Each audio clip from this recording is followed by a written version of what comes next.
Hello, I'm the Nostalgia Critic. I remember it so you don't have to. What can you say about the action-packed, family-friendly Superman movies? I love them. Well, most of them. Well, some of them. 2 of them. But either way, they're part of the all-American icon that is Superman. Now, for as good as these movies get, and as bad as these movies get, they all have their fill of stupid moments. Now, I know they're supposed to be lighter and more friendly, but most of the time they just come off as logically idiotic. That's why I've compiled a list of the top 11 dumbest moments in the Superman films. Why top 11? Because I like to go one step beyond. So, sit back and enjoy the top 11 stupidest Superman moments.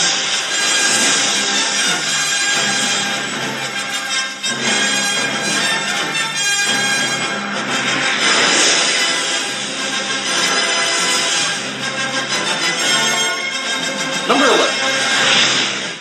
The casting of Superman Returns.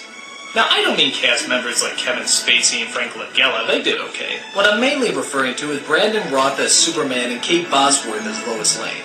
I mean, they weren't god-awful or anything, but they look 16. It's like if Superman met Dawson's Creek. Oh, wait, they already did that, but you get my point. They're simply too young to be in these roles.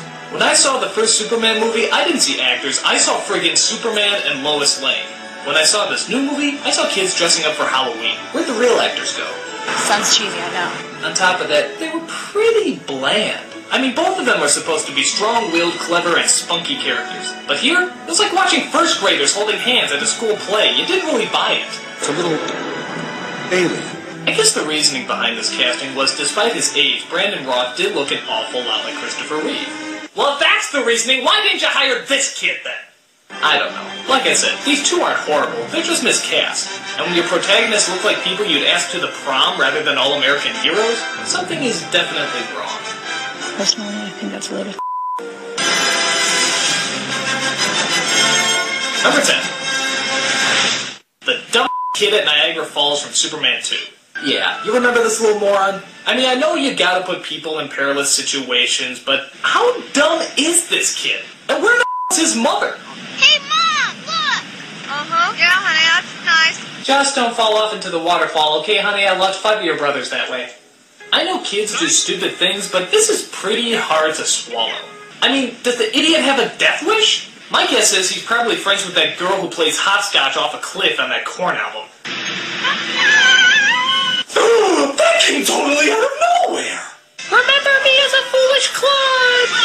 Of course, though, Superman comes in to rescue the boy and save the day. Take that, Darwin! Natural selection doesn't win today! There you go. Again! No, I'm sorry. Only one ride to a customer. Number 9. The romantic flying scene recap from Superman 4. Now, we all remember the flying scene from the first Superman. It was charming, romantic, and all that other mushy stuff. But when you try to recreate it scene by scene, that's just embarrassing. Okay, so it starts out with Superman wanting to talk to Lois about something important. Rather than just flying to her apartment like before, he decides he wants to around with her a bit. Clark, things aren't that bad! Clark, stop!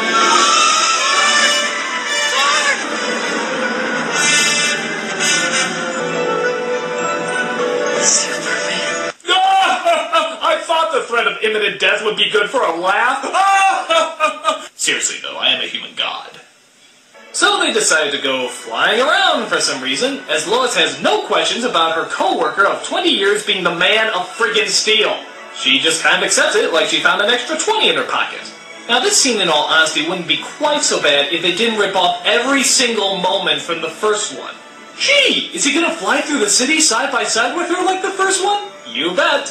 Is he gonna support her with just his fingertips, which the laws of weight and mass totally says is impossible? You know it. Is he going to let her fall just so he can swoop down and save her? Well, it wouldn't be a complete rip-off if he didn't, would it? Outside of just using the direct clips, there's absolutely no difference between this scene and the one from the first film. What was the point of it? Who knows? Maybe it was just to take the number 9 spot on this moronic countdown. It's not fair. Number 8. The Woman and the Baby Carriage from Superman 2. I'm sensing a pattern here that all mothers in Superman movies are complete morons. Lois included in the latest film, too. How much more obvious can you freaking get? But this one takes the cake, as a large tower is about to fall on a woman and her baby. So what does she do? Absolutely nothing. No, worse than nothing. She covers the child with her body.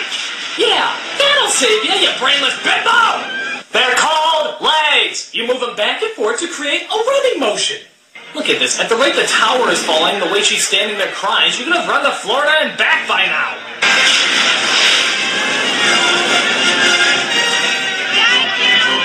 Thank you for not making me run in heels! I almost killed my only son. I don't know why mothers are so stupid in these movies, but quite frankly, this is why I think sometimes you need a license to be a parent. Like pets? I suppose so. Number 7. The special effects of Superman 4. To the credit of the first 2 films, you could never see those wires that were holding him up. Superman 4? Not so much. Look at all these wire shots. They don't even try to cover them. Or how about the effects in the scene I just showed you a moment ago? Yeah, Lois is falling pretty fast there, isn't she? She's falling to the ground like a feather. And now how about this? You can actually see the black curtains that are supposed to be outer space. This is like an Ed Wood movie! How about this scene when he's carrying the Statue of Liberty? Wow, instant movie magic. And how about this one stupid blue screen shot that they keep using over and over and over again? You'd think as time went by, the effects would get better for these movies. But in Superman's case, it isn't the lead we can't see through, rather those thick, bulging wires that constantly keep getting in the way. This looks like a job for Photoshop.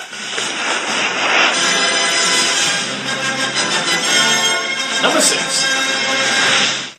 Those stupid glasses. From which movie? All of them. How come nobody can ever see past them? Is it really that great a disguise? Look, there's even a scene where Lois takes off Clark's glasses, leaving him totally exposed. Somebody freaking notice him! I mean, how is everybody constantly fooled? This idea is so flawed that just about everybody in the world has made fun of it. The Tick, Mystery Men, and many more. It's a suspension of disbelief that, quite frankly, everybody disbelieved. But it could be worse. He could disguise himself as a British natty when secretly inside he's just a hairy, loud, obnoxious comedian. But that wouldn't be nearly as plausible, would it? Clark Kent, if you can't see past his glasses, then quite frankly, you need glasses. And that's no shame. Number 5. The Birth of Nuclear Man from Superman 4.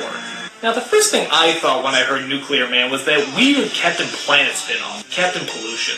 And to be fair, I wasn't really that far off. Nuclear Man was created from Superman throwing all the nuclear missiles of the world into the sun. Don't ask, it's a long story. As Lex Luthor gets a snippet of Superman's hair and uses its genetic material to make a clone. Don't ask, it's an even longer story. When the missiles are tossed with the hair inside, he gives birth to Nuclear Man. Alright, I'm actually willing to buy some of this nonsensical up to a certain point. And that point is, who is born with skin-tight spandex and a cape?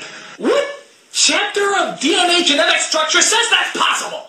I mean, did he put a strand of Superman's costume in there as well? How does that work? Well, in any case, Nuclear Man's birthday suit is quite literally a suit, leaving us with all sorts of questions of implausibility. So, since you're born with an already fitting Pride Parade costume on, what are you gonna do? First, I have fun. Dressed like that, I'm sure you'll find it. Number 4. The opening of Superman 3. Talk about a movie that was already doomed from the start. First of all, look at these credits. All the Superman films began with the credits flying in space, with that kick John Williams music. But this one, it looks like they were added in at the last minute. It's like that stupid Star Wars text option that comes with most movie editing software. And after that, it's pretty much just a half Laurel and Hardy routine. As a guy trips looking at a woman, a lady on rollerblades crashes into a hot dog cart. The hot dog cart knocks over some phone booths, a toy penguin is set on fire, which scares a little doggy that knocks a woman over carrying groceries. Man into the hat and knock the ball in the rubber duck top. I guarantee it's the craziest crap you'll ever see. You get the idea. It's about as obnoxiously overblown as a comedy routine can get, looking absolutely nothing like a Superman movie. In fact, the title just passes by. You wouldn't even notice it. But how can you when a man confuses his walking dog for a road painter? Yeah, because all blind people are friggin' idiots, right? A car speeds out of control, hits a fire hydrant, starts filling up with water. You figure that one out. As Superman comes in to rescue the guy from drowning in his own vehicle on dry land. This is like the dominoes of human misery. Seriously, all that's missing to top off this cliche comedic slosh is a mind. Oh, you gotta be kidding me! This honestly does not seem real. I don't think there's enough wah-wah music to get us through this opening. Right,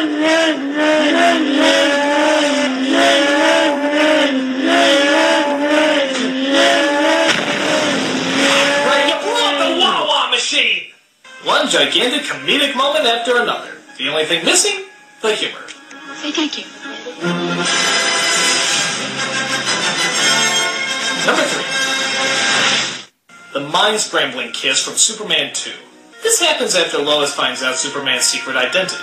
They go all the way through the movie, and I mean all the way, until they get to the very end, as Superman feels Lois's life would be a lot easier if she never knew who he really was. So he gives her a kiss that somehow deletes all memory about him being Superman.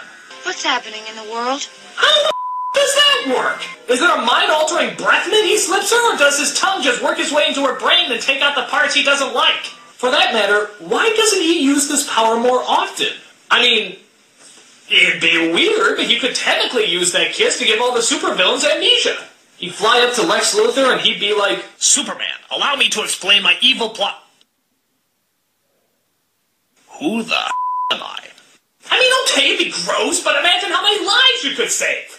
This was obviously used to get people back to the status quo. Lois doesn't know who Superman is, so it keeps the romantic mystery alive. But really, the only mystery left in all of this is, how the did that kiss work? Not one of your great thinkers. Number 2. Richard Pryor in Superman 3. Now, we've all seen Richard Pryor on stand-up and even in other movies. So we know this guy was not only funny, he was a comic legend. But I think somebody forgot to tell him that when he did Superman 3. Because this is one of the unfunniest performances ever. And it wouldn't be so bad if he didn't have too much screen time, but to be honest, I think he actually has more time on screen than Superman does. Just watch some of his hilarious antics. It was great! He was just flying around, blowing in the wind, and he landed right in the middle of this big plantation. Right? And he checked everything out, right, with his X-ray vision before he did that. Dried up everything, just like that. I'm talking about dried it up like the machines that they have in the men's rooms. You know what I'm talking about?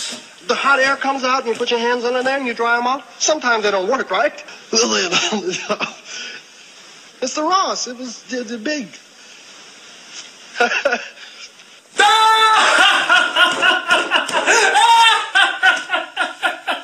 Wait, nothing was funny! I never seen nothing like it. Get off the stage! It was on the bottom. Superman's bad. No, you're bad. I mean, you're really bad. I seriously don't know who's to blame. The director, the actor, the writer, I don't know. But nothing about him works. It's like one of those gamma rays came out and sucked out all the funny from him. I mean, what happened? Don't call me a bum. I'm not a bum. From comedic god to comedic clod, this is one performance from a comedy legend that I'm sure he wants to forget. Thank the Lord for Superman! And the number one dumbest Superman moment is spinning the Earth backwards from Superman 1. It's ironic that the first and best of the movie should have the biggest flaw, but in this nonsensical, moronic conclusion to an otherwise flawless movie, it's pretty hard to overlook. It all starts as Lois Lane actually dies in an earthquake because Superman could only stop one missile but not the other. So we have a very sad and very dramatic moment, which is suddenly botched by probably the biggest cop-out in Superman history. Superman flies around the world several times, forcing the rotation of the Earth to go backwards, thus sending everything back in time. That way he can stop the other missile, allowing Lois to live. Where the do I begin? First, if you stop the Earth and spin it back in time, you wouldn't time travel. People would just fall off the friggin' thing. And everyone will fly off the face of the earth. Second, if Superman can fly so fast that he could spin the Earth backwards, why the couldn't he just get both missiles then? Look, one will be there, and one will be there. He passes them in like a nanosecond! Even you, with your great speed, couldn't stop both of them. No, he's just fast enough to fly around the Earth and change the rotation. Third, if he went back to save Lois, that must mean there's another Superman somewhere stopping the one other missile from before. So, really, shouldn't there be two Supermans flying around? I mean, where's the other one? And if he didn't get so angry because Lois didn't die, does that mean he would have no reason to spin the Earth back to begin with? Fourth, why hasn't he done this before? I mean, wasn't there a day when he came in late to work and was like, ooh, 9:05, they'll dock my pay if I'm late again. 8:59, right on schedule. That's 4 problems with my #1 pick, as people still today can't figure out the technicals of this scene. No logic, no reason, no way that this moment makes any sense whatsoever. And those are the top 11 stupidest Superman moments. But I have to admit, for all the bad times, the Superman movies really do manage to put me in a good mood. I seen Christopher Reeve right before he had that tragic accident and died. Or Margaret Kidder right before she went mentally insane. Or the shots of New York with the World Trade Center in the background. I'm the Nostalgia Critic.